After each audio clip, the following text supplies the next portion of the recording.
نگران نباش، رفته خونه مادرش نه؟ چند روزی اونجا میمونه و دوباره برمیگرده.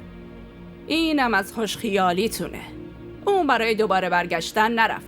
واضح گفت بر نمیگرده. چه تیپ و قیافه‌ای داشت، چه ماشین و ابهتی داشت مامانش. آخه چرا بخواد برگرده؟ فکر نمی کنم. چی داری میگی قدسی؟ اون با بهادر عقد کرده، با این خونه ارتباط داره. من فکر نمی کنم این ارتباط دیگه ادامه داشته باشه.